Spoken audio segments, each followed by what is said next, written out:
이 과장 생존기 5화 승계다툼. 화가 난다고 그 자리에서 화를 내는 것은 내 취향이 아니다. 나에 대한 사람들의 평가는 대부분 좋은 편이다. 하지만 좀 더 날카로운 눈을 가진 사람들은 나를 의문스러운 사람이라 평하곤 했는데 그 말이 맞았다. 난 이 순간 화가 났지만 화를 내지는 않았다. 생각엔 돈이 들지 않는다. 마음으로 짓는 죄는 죄가 아니다. 난 지금의 상황과 내가 취해야 할 태도에 대해서 깊이 생각하기 시작했다. 팀장은 사장의 아들로서 자기에게 유리한 방향으로 내게 의견을 제시한 것일 뿐이다. 내가 없으면 곤란해질 팀장의 입장에선 그런 제안이 이상하지 않았다. 그가 자기 입장에 대해 말하면 나 역시 내 입장으로 대답하면 그만이다. 어차피 시간은 있다. SG테크로 이직을 하지 않더라도 스카우트 제의는 내게 전혀 손해날 게 없다. SG테크는 분명 유망한 회사였다. 우리 회사에 비하면 대기업급이라 할 수 있고 거기에 연봉이나 복지, 직원 처우도 매우 좋았다. 다만 그런 만큼 경력과 스펙이 훌륭한 사람들이 많았고 그런 곳에서도 지금처럼 내가 인정받을 수 있을지는 미지수였다. 일은 많지만 한성에서 내 위치는 매우 독특했다. 달리 대체제가 없었으니까. 내가 한성에서처럼 SG에서도 유니크한 존재가 될 수 있느냐 없느냐는 내 능력이 아니라 회사에 있는 기존 멤버들의 능력에 따라 정해지게 된다. 괜히 옮겼다가 새가 될 상황도 고려해야 했다. 지금의 내 상황에서의 베스트는 팀장이 지금 해준 추상적인 약속을 문서로 받아두는 일 정도였지만 그냥 말로 하는 약속을 문서로 확약해줄 팀장이 아니다. 애초에 한성은 그런 면에서는 사장부터가 매우 쪼잔했다. 사장은 자기만의 기준이 있어서 직원의 대우에 관한 철학이 매우 뚜렷했다. 한마디로 소금처럼 짰다. 지금은 무엇을 결정할 수 있는 시기는 아니었다. 기다리며 회사 측의 다음 실질적인 조처를 확인해야 한다. 기왕 기다릴 거라면 팀장의 기분이 상하지 않게 시원스레 받아들여야 한다. 호구라는 생각만 들게 하지 않으면 된다. 나는 문자 그대로 팀장의 제안을 받아들이기로 했다. 사람을 더 뽑는 건 내게도 좋은 제안이었다. 그렇지 않아도 아픈 뒤로는 업무를 보조해줄 사람이 필요했다. 언제까지 새벽에 출근해서 늦은 밤에 퇴근하는 생활을 할 수는 없었다. 그저 정시 출근, 정시 퇴근만 해도 나쁘지 않을 것 같았다. 어차피 초과 근무가 쌓여도 시간에 근무수당 같은 것은 없으니 초과 근무를 줄이는 것은 절대적으로 좋은 일이다. 네, 팀장님, 그렇게 하겠습니다. 사람만 채용해 주시면 한번 잘 가르쳐 보겠습니다. 그래, 고마워. 내가 이 과장 없으면 어떻게 하겠어. 고기 좀 더 먹어. 부장도 내 산뜻한 수락에 기분이 좋아졌는지 그때까지 먹지 않던 소주를 시켜서 팀장과 한 잔씩을 나눴다. 시간이 이미 늦은 상태여서 간단히 보쌈을 먹고는 일찍 헤어졌는데 소주 한 병을 나눠 마신 두 사람이 나를 회사에 태워주고는 대리도 없이 돌아가서 약간 걱정이 됐다. 새벽에 일어나 일을 시작하려다 이제 이렇게까지는 하지 말자 싶어서 그냥 좀 더 누워 있었다. 7시가 다 되어서 씻고 아침을 먹으러 갔는데 전화가 울려서 받았더니 김 실장이었다. 이 과장 어디야? 밥 먹고 있습니다. 어디가 또 아파? 아닙니다. 괜찮습니다.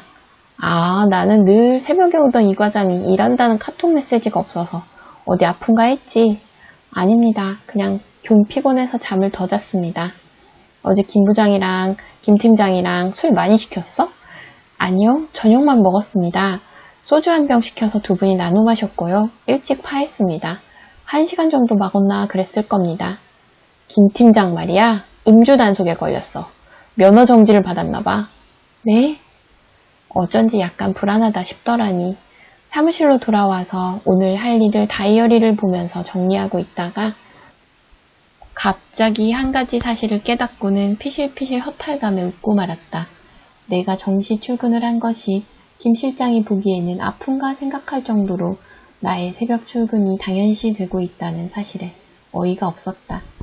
워크넷과 사람인, 잡코리아 같은 취업 사이트에 사무직 직원을 뽑는다는 공지글을 올리고 나서 어떻게 인력을 가동하는 것이 좋을까를 생각했다.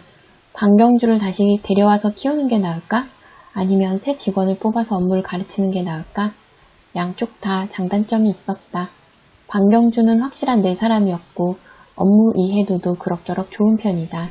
단점이라면 격리 팀장을 맡고 있는 성 팀장이 방경주에게 만족하고 있어서 괜한 분란을 일으키게 된다는 점이었다. 그리고 방경주 역시 내 밑에서 열심히 업무를 배워서 사무의 마스터가 될 의지까진 없어 보였다. 어쨌거나 면접을 보고 나서 생각할 일이라서 아무 생각 없이 다시 일을 하고 있는데 10시가 다 되어서 김 팀장이 사무와 함께 출근했다. 아마 운전을 할 수 없으니 사무가 데려다 준 것 같았는데 내가 아침에 올린 1일 업무 보고를 보던 팀장이 내게 아찔한 제안을 했다. 이 과장, 내가 생각을 좀 해봤는데 괜히 또 새 사람 뽑아서 회사 분위기 익히고 뭐 할 거 없잖아. 우리 집사람이랑 일해보는 건 어때? 네? 사모님이랑요? 뭘 그렇게 놀라. 어차피 모두 가족들인데. 알잖아. 부장님은 우리 외삼촌이고 실장님은 친삼촌이라는 거. 마침 이 사람도 일을 하고 싶어 하기도 하니까 사장님께도 이미 말씀을 드려서 허락을 맡았으니 한번 잘 가르쳐봐. 통보였다. 사장에게까지 보고가 들어갔다면 뒤집을 수 없는 일이다. 짜증이 났지만 뭐 내 허락이 필요한 일이 아니었다. 워크넷과 취업 사이트들에 접속해서 모집 공고를 내린 후 난 팀장의 사모에게 남는 책상과 컴퓨터를 줬다. 어떻게 오늘부터 일하시나요? 네, 그러려고요. 그럼 일단 제가 시키는 것 위주로 도와주시면 돼요. 걱정은 하지 않아도 돼요. 난 할 수 있는 것만 시키는 사람이니까. 네, 과장님 잘 부탁드려요. 난 공용 문서함에서 몇 개의 서류를 화면에 띄워주고는 한번 읽어보기를 권했다. 사람을 가르쳐야 했지만 내가 해야 할 기본 업무가 많았다. 다행히도 팀장의 사무는 거추장스러운 스타일은 아니었다. 업무를 보고 있을 때 말을 걸거나 했으면 좀 짜증이 났을지도 모르는 일이었다. 오전 중 2가지 업무를 처리하고서는 기지개를 켰더니 사모가 바로 커피를 타왔는데 난 치료 목적 때문에 카페인이 들어가 있는 것은 마시지 않는다는 말과 함께 냉장고에서 헛개수를 꺼내서 컵에 따라 마셨다. 사모가 내 옆으로 다가와서 내가 1일 업무를 정리해놓은 다이어리에 형광펜으로 체크하는 것을 바라봤다. 와, 과장님, 설마 이 업무를 오늘 하루에 다 하시는 거예요? 네, 그래서 좀 시간이 없습니다. 제가 할 수 있는 일이 있으면 주세요. 아니요, 당장은 시킬 일이 없습니다. 한 일주일 정도는 그냥 업무를 파악하는 오리엔테이션 기간으로 정했습니다. 점심을 먹고 나서 사모님이 해야 할 일이 있습니다. 뭔가요? 지금 우리 제품의 수를 파악하는 일입니다. 색상별, 금형별, 제품별로 모두 파악을 하는 겁니다.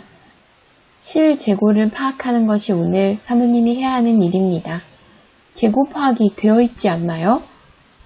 하기 싫은 얼굴이었다. 하지만 생산하는 제품의 종류와 숫자, 제품의 정확한 재원을 아는 것은 업무의 기본이다. 매일 생산량이 있고 반품이 일부 있고 기존 생산한 제품을 재가공해서 사용하는 부분도 있어서 매일의 재고는 변한다. 이런 메커니즘에 대한 이해가 있어야 무슨 일이든 시킬 수 있다. 물론 되어 있습니다. 하지만 제품을 모르고서는 어떤 일도 할 수 없습니다. 제품의 재고가 파악되면 다음엔 원료와 소모성 비품의 재고도 파악하셔야 합니다. 아마 생각보다 시간이 꽤 걸릴 겁니다. 모르면 팀장님께 물어보시면 됩니다. 그 사람에게 물어봐야 뭘 알겠어요. 과장님이 가르쳐주세요. 아닙니다. 제가 들어오기 전까지 팀장님이 모든 사무 업무를 해오셨으니 적어도 공장 내부 일은 모르는 게 거의 없으십니다. 그래요? 그런데 왜 그렇게 평가를 받지 못하죠? 과장님, 이따가 점심 먹으러 가실 때요. 저랑 따로 점심을 드세요. 드릴 말씀이 있어요. 사모의 눈엔 야망이 있었다. 좋은 눈이었다. 아니, 내가 좋아하는 눈이었다. 난 야망가를 좋아한다. 아니, 양극단의 인간형이 모두 좋았다. 유유자적하며 자기의 삶을 충분히 멋지게 살아가는 사람도 좋았고 목표를 위해 몸을 던지는 사람도 모두 좋았다. 어쩌면 내가 그 사이를 살아가는 보통의 인간이라 그런 것인지도 몰랐다. 난 열심히 살았지만 기반이 없었고 유유자적 살아가기에는 너무 유능했다. 사모가 운전하는 차를 타고 도착한 곳은 소고기집이었다. 입사한 뒤 수입산을 제외하고는 거의 소고기를 먹어본 일이 없어서 약간 기대가 됐다. 이런 집에서 내게 할 말이 무엇인지도 궁금했다. 사모는 스테이크를 굽듯 소고기를 구웠고 제대로 썰어서 내 앞접시에 올려놓은 후 고기를 권했다. 이거 아버님이 사시는 거예요. 카드를 주셨거든요. 네, 잘 먹겠습니다. 어제 우리 남편 말이에요. 아버님께 거의 3개월 만에 처음으로 칭찬받았어요. 음주운전을 했는데도 별로 욕을 먹지 않았어요. 과장님을 눌러앉힌 덕분에요. 네? 우리 남편은 과장님께 약간 자격지심이 있어요.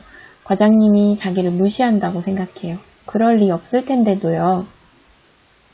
일머리가 없고 무슨 일이든 어떻게든 영어를 쓰고 싶어하는 팀장을 공장밥을 오래 먹어온 내가 무시하는 것은 사실이다. 하지만 사모에게 그런 이야기를 할 필요는 없다. 그런 건 아니에요. 알죠, 과장님. 회사에서 어디까지 생각하세요? 네? 앞으로 10년이에요.